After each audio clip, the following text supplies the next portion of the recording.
Everyone, welcome once again to the Breakfast Club. And once again, I am your host, Sweat Sage. So, today I'd like to talk about a little something called nuance and subtlety. The reason why I want to touch on these particular things briefly today is because I think they are sorely missing in a lot of public and even private discourse on various political matters. It's one of the main reasons why we're having so many sharp divides today, and it's one of the reasons anyway why we can't seem to come to any agreement about anything. Increasingly, it seems that we've been putting every topic into terms of black and white. And what's more, we're also moralizing a lot of these topics. Now, I can understand some of the reasons for this. Many politically charged ideologies, many different positions, tend to have a certain moral stance behind it. Whether, for instance, it is good for one to, deny or lift up the rights of certain groups of people, how much freedom the individual citizen should have over the amount of power the state holds, what constitutes gender and whether it should be accepted or not. All these particular things happen to be rooted to deeply held beliefs held by groups of people who happen to have an ethical stance on these matters. And this is understandable. The problem comes in when any form of subtlety or nuance is thrown completely out of the window.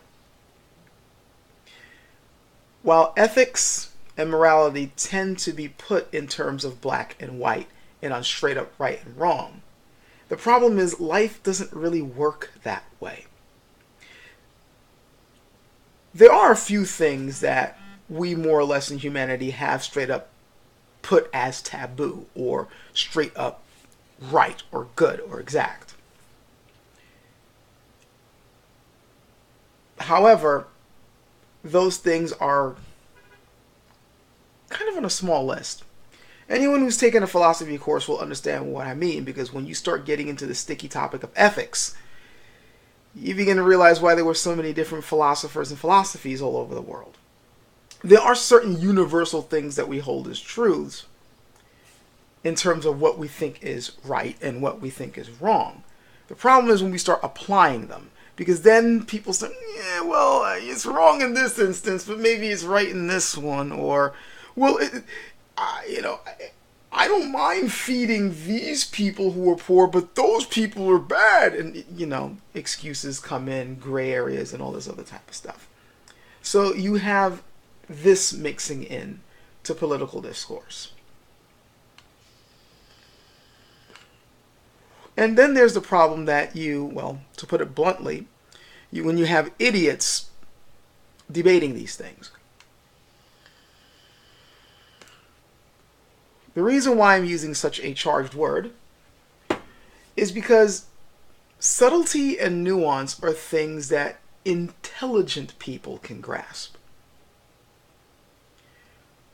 The more intelligent you are, the more you begin to pick up on the subtleties of things, the more you start noticing the fine details of certain things, where it's no longer just straight up black and white. When you begin to understand the position of the other person, and while you may not necessarily agree with them, you can sort of understand why they would come to that conclusion.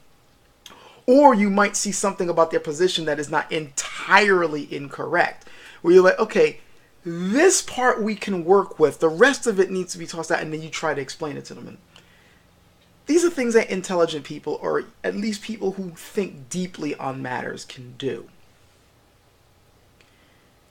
People who don't have that intellectual strength can't do that.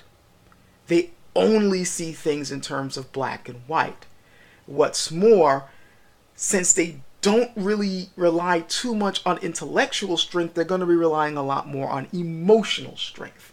And remember, human beings are more emotional creatures than intellectual ones. As much as people want to keep talking about, oh, logic, I'm a logical, I use logic all the time, I'm super hyper logical. You're not Spock. There's a reason why the original Star Trek, Spock was the alien.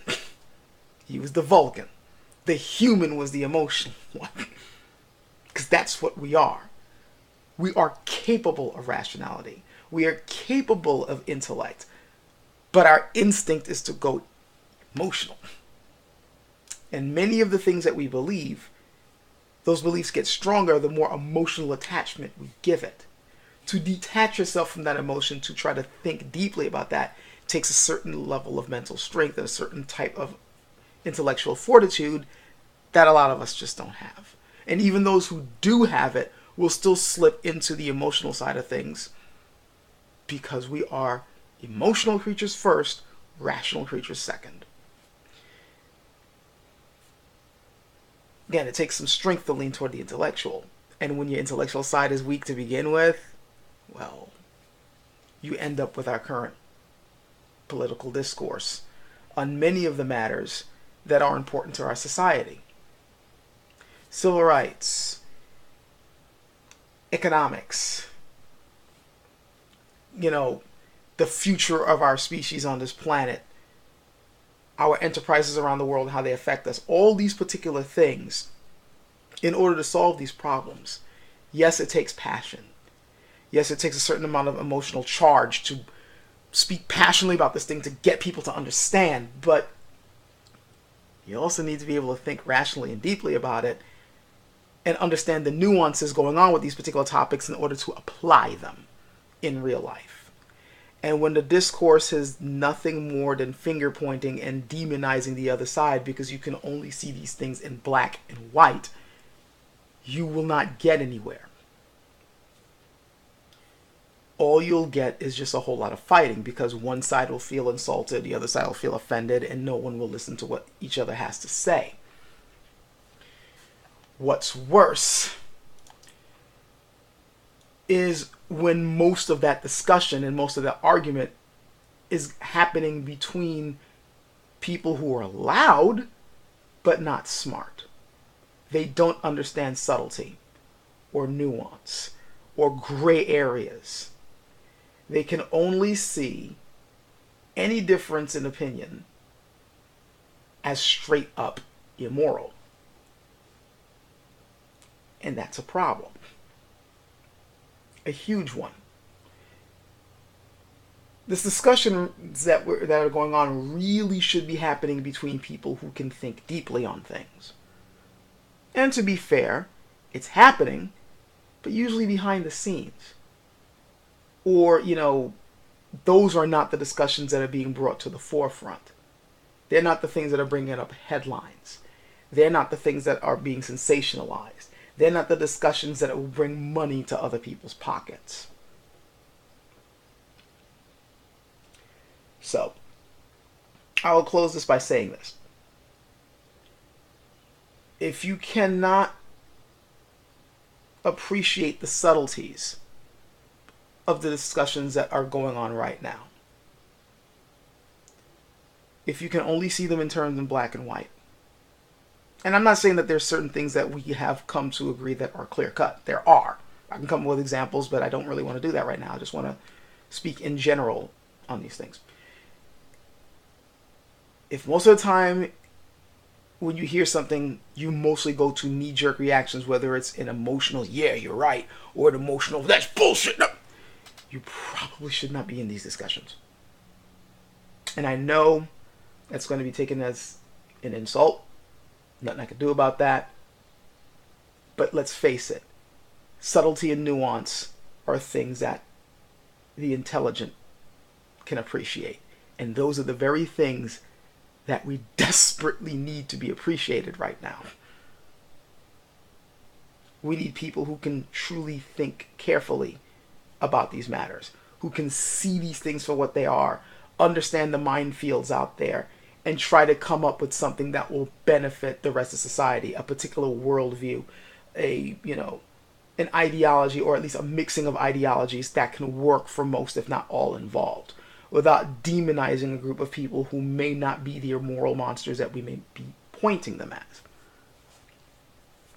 putting them out as. So yeah, if you can't engage in these discussions in that way, you probably shouldn't be put to the forefront. But again, that's not what brings attention, does it? I should end it off here, but I just want to say this. Because everybody has their position that they're leaning towards. They have a certain ideology that they are attached to for a variety of reasons. Ethical, moral, you thought about it. This sounds great to me. Look at the people who are championing these positions and these ideologies. Look at how they act. Look at the arguments that they present. And ask yourself, is there a level of subtlety in what they're saying? And I know what I'm asking, what this experiment I'm doing here is very difficult, because if you are heavily biased toward one side, you will claim that your champion or champions, yeah, they're smart, they got the subtleties, only because you agree with them. No, really look at what they're saying.